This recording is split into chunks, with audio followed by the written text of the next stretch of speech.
Future State, the next Batman issue 4. Obviously, a bunch of different creators on, depending on which story we're talking about. So I'll be curious to see who read what in this book, given that we were very, very negative to lukewarm on the backups on the previous, and not the last issue, but because this is weird because they're alternating issues. Yes, this was a month ago, the last time we read these backups. So the backups from issue 2, we weren't super hot on. So it'll be interesting to see who read what here. But I'm sure Connor was disappointed that Braga was still on art in the main story. Joe, I would have been fine if this had just been the art for all 4 issues. If we just had Braga the entire time, even if it was Darrington breakdowns, like it still is now. I think it's just the expectation of you give me that raw Darrington art on that first issue, set the bar so high that everything after has just felt like. I mean, it's still good. If this had been what we had the whole time, I'd be saying no, this is really good art. I'd be happy with it. It's just those expectations, that ruined it for me. So I'll let you get that out of the way first, because I do think this was a very good chapter. Yeah. So do I. It got really dark. Yeah, more dark than I thought it would go. But it gives us some insights into the past of Jace here, and something that may have happened when he was still otherwise, well, he's still addicted. Just he's never not an addict, but when he was actually on off the wagon, I suppose would be how to say it. But where he has this flashback at one point later on where he clearly hit someone in a car, and he's passed.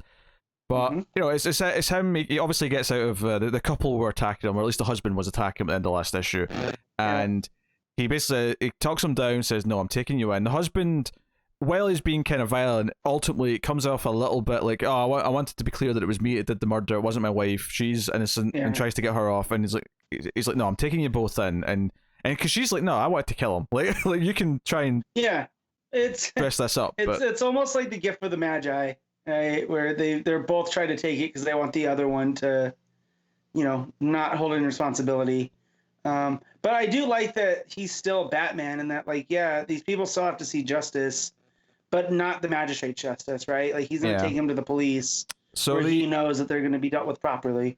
Yeah, the bulk of the issue is him driving to the police station. So it's this escort of trying to get them to the police station through like hostile territory, and there's the magistrate are chasing them on bikes. There's drones. There's sort of tank-like cars, all that stuff, and it's just really good action for the most part. Yeah, I think it's really well paced. The way the action starts with 4 panels on a page, and then it's 5, and then I think there's a point where it's like 8, and you feel it getting faster and faster as it goes through. Yeah, it ramps up. Yeah, it feels. It's like I'm trying to think of a movie to compare it to the way it starts, where I felt like there's going to be something coming out quite quickly, and it is quite quickly. It's on the first page of the car ride, right? But they're just in the car. They're driving in a pretty, it's not some fancy car. It looks like a family SUV some or something. Saloon like car, yeah. And the way that they sort of look around, and then obviously the bikes are behind them, it made me think of, I don't know, I'm trying to think of like maybe that scene in Inception where they're in the car and there's like someone on a bike with a shotgun who kind of like comes out from behind, and just they're immediately in like a chase. Like there's going to be enemies coming from every direction and everything's hostile around them. It's just a case of like waiting for them to show up. I was getting those kind of vibes, but yeah, the action is really good. And I think that the big thing here, other than just how good the action is, and obviously the sacrifice of the husband where he grabs one of the bat EMPs that Jace gave him and throws himself towards the cars so that they'll make it. He won't, but they will. And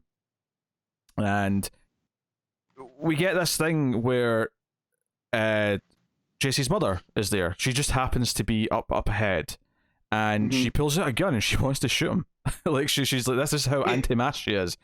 And I think this is where I love the difference here between Jace and Bruce, where Jace, because he has to throw a batarang at his own mother and wound his own mother, he gets so mad at this magistrate officer who's been following him that in his narration we hear him say that he's going to kill him. Like he's beating the piss out of him, and it's not until he's stopped by the woman that he's escorting, that's saying we have to go, that it stops him. And I think I like the difference here that he's still upholding in general the idea of like the justice that Batman would prescribe the city, and he's saying no killing, you two have to be tried, and so on and so on. But this does show that he isn't like so stoic in it, where when something is personal, like it is here, where he's like, "You made me hurt my mother. Like, I'm going to kill you," Yeah, and he doesn't said, have the same self-control. Yeah, that's what I'm saying. You could say he's not as disciplined because he's not Bruce Wayne, right? And that's what makes him different. I like that. I like that it's not just the same again, and obviously he can get there eventually through stories, if there's more stories to be told. But that's neat. Also, the cop that you called just shoots him. She checks that he's bulletproof first with the armor, but she does just shoot him. Yeah, I did like that. I have to say I did my job. Gotta make it look real. Yeah. So Remind me of I think it's John Wick 2. The start of that with the doctor. Said it was bulletproof. I didn't say it was gonna hurt like hell. Yeah, where the doctor's like, look, stab me like right here, because I can live from that. But you got to make it look like you actually escaped. I didn't even watch John Wick. Damn it, Connor. I'd apologize, but yeah, that's John Wick. Right? You don't have to apologize. Yeah, I still haven't watched John Wick 3 for whatever reason. I don't know why. It's so good. It's fine. I like it more than 2. Get to it. What's that? I like John Wick 3 more than I do 2. Oh no. I mean, they're all good. Don't get me wrong. Yeah, it's a pretty high bar still. Yeah, it's still a high bar. Well, anyways, but yeah, no, I do like that, and I still get vibes from Terry's friend in Batman Beyond from this cop, Max, it's her name, and I don't know if that's on purpose or what, but I think it's a cool. I mean, I can't say it's an homage exactly, but it's good to know that there's still good cops in Gotham, because none of these cops either are ones that we're familiar with. Right. No, I mean they reference Montoya and stuff, but yeah, these are new characters. Yeah. I think if anything is going to tell us that there's more stories planned. I mean, obviously we know the origin story's coming, but there's definitely more stories planned after. So we kind of figured that anyway. But the ending of this, more than anything, confirms to me that this is not the end of the story. I mean, I don't want to quite call it a cliffhanger, but Jace goes to the hospital to see his mother. He has a confrontation with Luke, but when he goes in to see his mother, like, she's sitting there with her anti-Batman, anti-mask rhetoric. She's being vicious. They have to be put down. There's no justification. And he tries to defend Batman a little bit, but very quickly says, "Okay, let's not talk about this now. This is about family and healing and or whatever." And the last panel is them holding hands. Like, there is no way in hell that Ridley is not planning her finding out that he's Batman at some point. No, this is too unresolved for it not to have more. Well, and even the tag from the younger sister who says that the Foxes need to have a get together to discuss all this, because there's something up with the family. So like whatever happened and whatever they're blaming Batman for, You're right. You're right. There's a literal call to action with that line. Mm-hmm. Yeah. I still I'm feeling. We talked about it, I think, a lot last week, but I'm not feeling this future state version of Luke where he's being such a dick about his brother. It's like refusing to go with his new name, like, and actively making a point even after he's corrected. That feels again very un-Luke-like. Yeah, but it is a personal thing. Someone that I've had a tough relationship with my brother, and we're good now. But Luke's attitude towards his brother being a screw up all the time, and having that aggression, that felt very true to me. Like, that feels like a real family dynamic. Yes. Sometimes like I'm not calling him that. His name is Tim. I'm not like Jace is a fake name. And now, as a more mature person that has gotten over certain things, there's like, okay, if he wants to be called Jace, I'll call him Jace. But they still have whatever Luke's issues are with him, it's still enough of that aggression that he's not going to put it aside. And I think his attitude towards Jace is, I think in this issue we get a glimpse that he is seemingly killed someone accidentally, but killed someone because of who he was in the past, and also whatever's happened to their sister via mask. Like, it sounds like there's a lot of really bad stuff. Yeah, this happened. Which I'm sure we're going to get in the origin story. Yeah. But it sounds like a lot of bad stuff has happened post present day world, where whatever's made Luke this much of an asshole, it sounds like a lot of it is quite big. And this is, I mean, maybe not how he was acting in the Grifter story necessarily, but in this one, how he acts with Jace, the fact that Jace actually killed someone when he was driving does kind of open up the idea of why someone just is unwilling to, like, give him a chance. Like, because I think for a lot of people that is a line that once you've crossed that line, it's really hard to ever give you the benefit of the doubt. It's really hard to kind of, and maybe you should, but it's hard because you murdered someone effectively. I mean, maybe murder is too strong of a word. I think involuntary manslaughter is what it would probably fall Yeah, under. well, legally, yes, but although we don't actually know he killed the person, we just know that he hurt somebody. We know he hit what I mean? But someone. either way, he killed someone. Yeah, right. True, but true. at the same time, it's still almost unforgivable in most type things. Especially if he feels like, if Luke feels like he hasn't repented at all. Like he almost maybe got away with it, and like, how come nobody's holding him accountable? I'll hold him accountable. Again, it makes it a little bit different again to Bruce in the sense that his story as Batman is a lot more redemptive. Then it's about atonement. He's Joe Chill. Yeah. Yeah. So it's a bit. Okay, I get what you're saying, but it's a bit of an extreme. I am. Connor's going for the poetic, just to make the point, but kind of.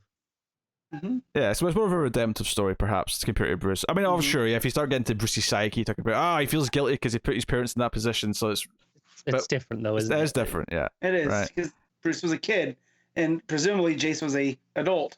Well, I mean, he was driving, so I assume he was at least in his late teens. He was tried as an adult. Yes. Yeah. I mean, it's not even about being a kid per se, but that's more. I think Bruce's guilt is more of this like guilt that anyone who's just a survivor. It's survivor's guilt. Yeah, it's not a real thing. It's not really his fault. He thinks it is, but it's not really. Whereas with Jace, it is his fault.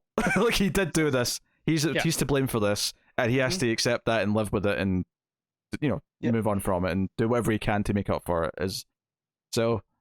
It makes him a very different character to Bruce, which I think makes him really fascinating as a Batman, compared to just getting a carbon copy of Bruce. So, yeah, and I think this 4-issue story of him has been a great,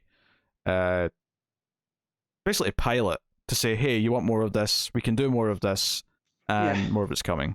So, and if you don't like it, tough shit, you get more anyway. Yeah. Well, I mean, you don't have to read it though. Yeah, if you'll have other Batman to fall back on. It's not even just that you have other Batman. It's just like I mean, the main Batman book, Detective Comics, all the regular Bat books are still just regular old Batman. This is all told in miniseries. Yeah, this is all told in miniseries. This is all told in digital books. This is all told in other things, which, as a comic book reader, you can very easily ignore. I wonder. I'm not going to because it's great. How much Ridley is committed to doing this in a reasonable time frame? Because obviously he's done comics in the past. Yeah. And then he's obviously a busy man, Brett's films.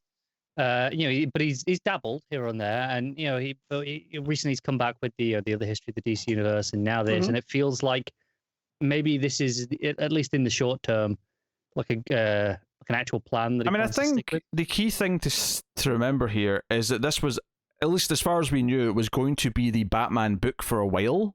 At one point, it was going to be a run of Batman. So that would suggest that at the very least, whatever the story was, he has it all mapped out. He has. So maybe it's going to be broken down into some minis or some stories in Future State Gotham, but it exists. Like clearly, the plan was there in whatever form it was in. Well, and I want to know how much he has, because I just pulled him up, and he has a lot of projects that he's like directing, coming up in the pipeline. So I'm wondering if that's where this shift went from, to digital, where you can break it up in smaller pieces. Right, and make it last longer. Maybe I feel like that change happened more because 5G went away rather than because of his personal. And I think that was a DC shift towards wanting digital content. So it could be too. But no, I think clearly. I mean, it's entirely possible that he had most of whatever he's going to do written already, and he's all he's doing is repackaging it a little bit here or there to make it work in the format they want it told in. It's possible. Yeah. Yeah. So. But no, it's exciting. It's exciting to get more of this. What are you rating this story, Matt? I'm going to give this an 8. Connor? Yeah, it's an 8 from me as well. I'll nudge it up to 8.5. I think that action car chase in the middle is so well done. The book was over in no time to me, just because it flowed so well. So, there you go. That is that. So the first backup in the next Batman in this issue is the second part of the Batgirl story. I planned on reading this. I got to that first page and I looked at how dense those narration boxes were with text and went, nope, screw this, I'm gone. Yeah, I made the same call. So I was not really feeling it anyway. But then I was like, but it is Batgirls. Maybe I'll give it a try. So I turned the page, and I saw not even the first page, just the first panel with all those Steph text boxes, and it all came flooding back to me, and I was like, no, I'm not doing this. Oh boy, so I'm the only one that read this. Yep. So I'll make it quick. It is a Batgirls story, finally, where the characters do feel like themselves, because most of it is Cass going through the prison, with the gear that Steph provided, and beating the mess out of people, until she gets to Oracle, where they basically have Barbara hooked up to the computer, and it was Cass's mission to go in there, and she thought she was looking for Batman, but it ends up being Barbara. And you find out that she's been working with Nightwing, so now she's got to get out, but she's also not going to let Steph just rot in this jail, even though she got too close to the dark side and stuff. And so it intercuts between Cass doing that, and then Steph kind of managing the prison riot and trying to give her enough time. And as things look dire, where it looks like the guards have been basically given lethal force, Oracle kicks over the entire prison and basically like, this belongs to me now. And the resistance comes in. You got Nightwing and Man-Bat and Orphan, Batwoman, Talia, and Robin. So they come in and they kind of free everybody. Oracle and Dick end up, embracing.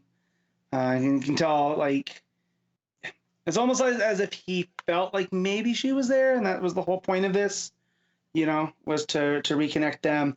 And then Steph and Cass end up, having a whole, oh, I'm sorry I doubted you, and I'm sorry I doubted you. And, I feel like this might lead to that one story that I was alternating with Arkham Knight. And this is kind of what leads to that force with, as I flip through those pages, because a lot of those characters are here. You have Ivy, you have Harley, you have Croc and Two-Face and all of them. But, and it allowed me to start piecing together like the larger Gotham, because between this and Nightwing, I can kind of feel like what this timeline has been now, which is kind of nice. But the art's really, really good. That's still there. And whereas it is really wordy, like Vita Ayala, I feel like this one felt more in line than the first one did, where it was like trying really hard to be like, oh, Steph's real bad, and this is her now. This one felt more in line. I mean, Cass still talks a little too much. Yeah, I'm just skimming through it now, and there are multiple points with Cass having like 3 bubbles in one speech section. It's like, that's extreme.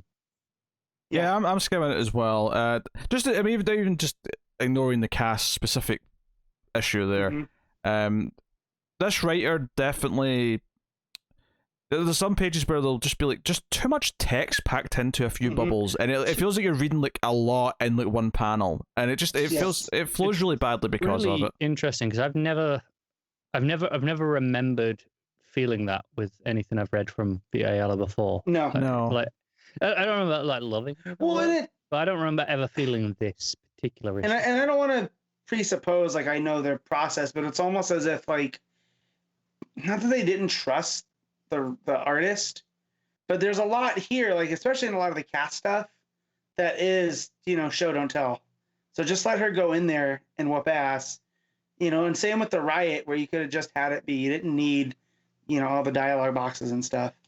But yeah. So I'll give this a 6 out of 10. Like, it's the art I'm a big fan of, but just the story itself, like, it is better than the last one. I don't remember what I rated the last one, but I didn't dislike it as much as that first one. Yeah, having skimmed it, it looks like I probably wouldn't have hated it as much. Or I mean, hate's a bit strong, but I wouldn't have been as negative on it. But still, I didn't really feel like reading it either. So you're fine.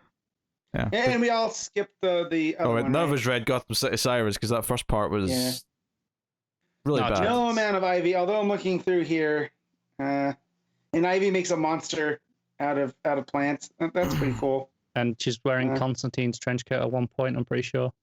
Yeah. Oh, some weird. Someone removes their face. That's weird.